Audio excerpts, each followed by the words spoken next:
మాంగళ్య జ్యువెల్స్ వారి కొత్త బ్రాండ్ పూర్వి లైట్ వెయిట్ లో హెవీ డిజైన్ ఈ నవంబర్ 1 కుకట్పల్లిలో గ్రాండ్ ఓపెనింగ్ వివరాలకు సంప్రదించండి. సుమన్ టీవీ ప్రేక్షకులకు నమస్కారం. కార్తీక మాసంలో నవంబర్ 9న ఆదివారం రోజున చాలా ప్రత్యేకమైన రోజుగా చెప్తున్నారు. మరి నవంబర్ 9న కార్తీక మాసం ఏంటి, ఆ రోజు ప్రత్యేకత, ఎలాంటి పూజ విధి విధానాలని ఆచరించాలి, ఆ వివరాలన్నీ కూడా తెలియజేయడానికి ప్రస్తుతం మనతో పాటు ఉన్నారు ప్రముఖ జ్యోతిష్యులు బ్రహ్మశ్రీ నందిబట్ల శ్రీహరి శర్మ గారు. వారితో మాట్లాడదాం. గురువుగారు నమస్కారం. గురుగారు, వాగర్థావివ సంపృక్తౌ వాగర్థ ప్రతిపత్తయే జగతః పితరౌ వందే పార్వతీ పరమేశ్వరౌ. ఆదిత్యాయ చ సోమాయ మంగళాయ బుధాయ చ గురు శుక్ర శనిభ్యశ్చ రాహవే కేతవే నమః. శృంగేరి జగద్గురు పీఠాధిపతులకి, కంచి పీఠాధిపతులకి నమస్కారములు తెలియజేసుకుంటూ కార్యక్రమాన్ని ప్రారంభిద్దాం. గురుగారు, నవంబర్ 9వ రోజు యొక్క విశిష్టతను తెలియజేస్తారా గురుగారు? నవంబర్ 9వ తారీఖు ఆదివారం అయిందమ్మా. కృష్ణ పంచమి తిథి. ఆ రోజున ఉన్న నక్షత్రమే విశేషం. నక్షత్రం ఆరుద్ర నక్షత్రం. అది సాక్షాత్తు శివ నక్షత్రం. కార్తీక మాసంలో శ్రవణ నక్షత్రం ఉన్నటువంటి రోజున కోటి సోమవారం ఎంతటి ప్రాధాన్యత ఉందో, అదే కార్తీక మాసంలో ఆరుద్ర నక్షత్రం ఉన్నటువంటి రోజున కూడా అంతే ప్రాధాన్యత. కాబట్టి అటువంటి శివ నక్షత్రము అందున ఆదివారం అవ్వడము, విష్ణు సంబంధమైన వారం ఆదివారం కాబట్టి ఎంతో విశిష్టత కలిగినటువంటి రోజుగా చెప్పవచ్చు. ఈ రోజున పరమేశ్వరుని ఎవరైతే అర్చిస్తారో ఆ పరమేశ్వరుడు సకల మనోభీష్టాలు నెరవేరుస్తాడు అని చెప్పడంలో ఏమాత్రం సందేహం లేదు. నాకు తెలిసి ఆదివారం అంటే అందరికీ సెలవు దినమే కదా. వీక్షించేటువంటి మన సుమన్ టీవీ ప్రేక్షకులు 100కి 95% మంది ఈ రోజున వినియోగించుకోగలిగితే తప్పకుండా వాళ్ళ యొక్క సంకల్పాలు నెరవేరుతాయి. అచిరకాలంలోనే ఒక శుభవార్త వింటారని చెప్పడంలో ఏమాత్రం సందేహం లేదు. ఖచ్చితంగా గురు. మరి ఏం చేయాలి అలా తెలియజేస్తారా గురు?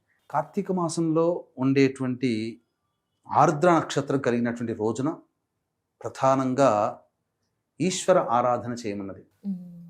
అందుకని ఈ ఆదివారం రోజునే సూర్యోదయం కంటే ముందే లేచి కాలకృత్యాదులు తీర్చుకొని శివ పరివారానికి గన్నేరు పుష్పమాల కానీ, అలాగే మారేడు దళముల మాల కానీ, లేకపోతే మల్లెపూల మాల కానీ వేసి శివ సహస్రనామ పారాయణం, వీలైతే అభిషేకము చేసుకొని, శివలింగానికి అభిషేకం చేసుకొని తదనంతరం శివ సహస్రనామ పారాయణం చేసి అవకాశం ఉంటే శివాలయానికి చేరుకొని ప్రధానంగా ఆ రోజున ఈశ్వరుడికి అభిషేకం జరిపించుకుంటే మంచిదమ్మా. అయితే ఈ అభిషేకంలోకెల్లా కూడా పరమేశ్వరునికి పరమ ప్రీతికరమైనటువంటిది, మానవుడి జాతకరీత్యా కలిగేటువంటి అనేక రకాలైనటువంటి సమస్యల నివారణకి పరమోత్కృష్టమైనటువంటి నివారణ ఉపాయం ఏంటంటే ఆ ఆదివారం ఆరుద్ర నక్షత్రం కృష్ణ పంచమి తిథి ఉన్నటువంటి నవంబర్ 9వ తారీఖు రోజున అన్న అభిషేకం అనేటువంటిది చేయాలి.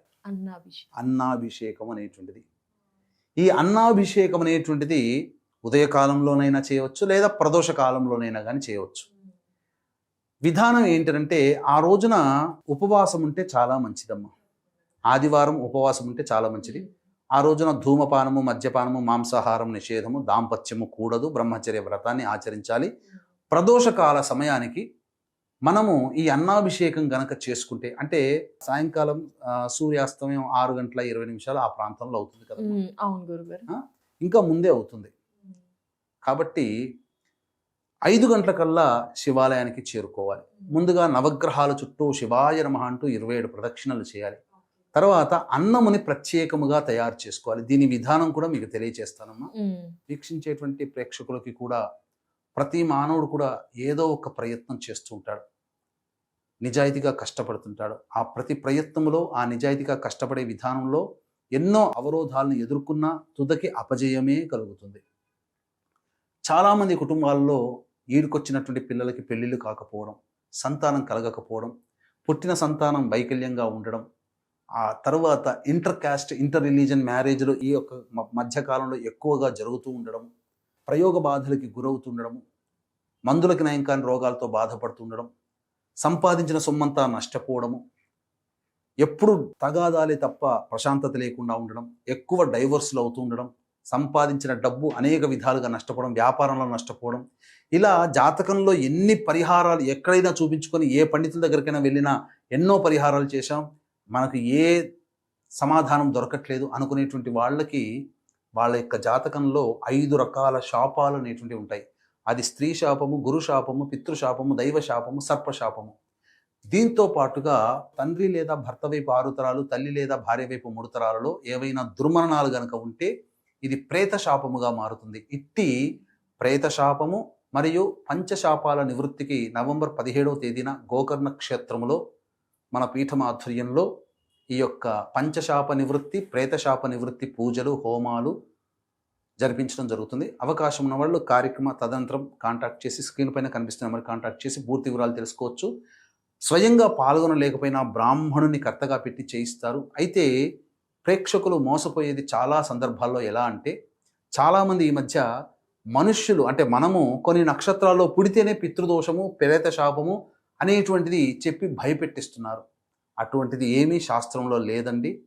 చెప్పిన విధంగా సంఘటనలో దుర్మరణాలు గనక ఉంటేనే అది ప్రేతశాపము, పంచశాపాలు జాతకం చూస్తే మనకు తెలుస్తుంది. అంతేకాకుండా డైరెక్ట్గా చాలామంది వెళ్ళిపోతుంటారు ఎక్కడికంటే అక్కడికి. తద్వారా ఏం జరుగుతుంది, వాళ్ళకి తూతూ మంత్రముగా పురాణోక్తంగా చేయిస్తున్నారు, శాస్త్రీయంగా చేయట్లేదు. కాబట్టి మన పీఠం ఆధ్వర్యంలో సశాస్త్రీయముగా గత 12 సంవత్సరాలుగా ఈ యొక్క ప్రేతశాప, పంచశాప నివృత్తి హోమాలు అనేటువంటివి చేయించడం జరుగుతుంది. కార్యక్రమంలో కనిపిస్తున్న నెంబర్కి కాంటాక్ట్ చేసి పూర్తి వివరాలు తెలుసుకోవచ్చు. ఇక ప్రదోషకాల సమయానికి సాయంకాలం చేరుకోగల అన్నం అనేటువంటిది గంజి వార్చాలం. ప్రెషర్ కుక్కర్లోనో పెట్టకూడదు. గంజి వార్చినటువంటి అన్నాన్ని ఒక చక్కటి బట్ట మీద పరిస్తే ఆ వేడంతా తగ్గిపోయి పొగలు సెగలు ఉండకూడదు. చిన్నపాటి వేడి ఇట్లా పట్టుకుంటే ఆ వేడి ఉందంటే వేడి స్పర్శ తగిలినట్టుగా ఆ వేడి ఉండేటట్టుగా ఉండి అప్పుడు గర్భగుడిలో అవకాశం ఇస్తే చేసుకోవచ్చు. లేకపోతే బయట శివలింగం ఉంటుంది, ఆ శివలింగానికి చక్కగా అన్నాభిషేకం శివాయ నమః, శివాయ నమః, శివాయ నమః లేదా బ్రాహ్మణుని పిలిపించి నమక చమక మంత్ర పురుష సూక్త, శ్రీ సూక్త, దుర్గా సూక్త విధానంగా, మన్యు సూక్త విధానంగా అభిషేకం జరపవచ్చు. జరిపిన తర్వాత ఆ అన్నానంతా కూడాను ఆ యొక్క శివుడికి పూర్తిగా నిండిపోవాలి. శివలింగం అంతా అట్లా తర్వాత ఆ యొక్క స్వామికి అర్చన మారేడు దళాలతో కానీ, శంకు పుష్పాలతో కానీ, చామంతి పుష్పాలతో కానీ, జాజి పుష్పాలతో కానీ, మల్లె పుష్పాలతో కానీ అర్చన చేసి ఆ యొక్క అన్నాన్ని ప్రసాదంగా అందరికీ పంచవచ్చు, లేదా ఆ కుటుంబ సభ్యులు ప్రసాదంగా భోజనం చేయవచ్చు. అన్నాభిషేకం తర్వాత కొద్దిగా మిగిలినటువంటి అన్నానికి పెరుగు కలిపి, తేనె కలిపి, అప్పుడు ఆవు నెయ్యి కలిపి అది స్వామికి నైవేద్యంగా పెట్టవచ్చు. దాన్ని కుటుంబ సభ్యులు తినవచ్చు. ఈ విధంగా ఏ మనిషి అయితే చేస్తాడో ఆ మనిషికి సకల మనోభీష్టాలు ఆ పరమేశ్వర అనుగ్రహం వల్ల తీరుతాయి. కాబట్టి తప్పకుండా పరమేశ్వర అనుగ్రహం, కోటి సోమవారాలు 30వ తారీఖు రోజున శ్రవణ నక్షత్రం ఉన్నది ఎంత గొప్పదో అంతే మహిమాన్వితమైనటువంటి కార్తీక మాసంలో ఆరుద్ర నక్షత్రం ఉన్నటువంటి రోజున అనే విషయాన్ని గమనించుకొని 9వ తారీఖు రోజున ఆదివారం రోజున ఈ నియమాన్ని పాటించండి. సర్వదా శతధ ఆ యొక్క పరమేశ్వరుని యొక్క అనుగ్రహాన్ని పొంది మీ సమస్యల నుంచి బయటపడతారని చెప్పడంలో ఏమాత్రం సందేహం లేదు. శివాజ్ఞ లేనిదే చీమైన కుట్టదు. ఇటువంటి అద్భుతమైనటువంటి పరిహారాన్ని అందరూ పాటించండి, తరించండి, 10 మందికి తెలియచేయండి. వాళ్ళు పొందే పుణ్యంలో మీకు భగవంతుడు కొంత వాటా ఇస్తాడు. అలాగే నవంబర్ 17వ తారీఖు రోజున జరిగేటువంటి ప్రేతశాప నివృత్తి కార్యక్రమంలో నవంబర్ 20వ తారీఖు రోజున శ్రీశైల క్షేత్రంలో జరిగే సర్వదోష నివారణ పూజలు, హోమాల్లో మీ గోత్రనామాదులు నమోదు చేసుకోవచ్చు. ధన్యవాదాలు గురువు గారు. నవంబర్ 9 యొక్క విశిష్టతను చాలా క్లుప్తంగా వివరించినందుకు నమస్కారాలు గురువు గారు. సర్వం శ్రీ ఉమామహేశ్వర పర బ్రహ్మార్పణమస్తు.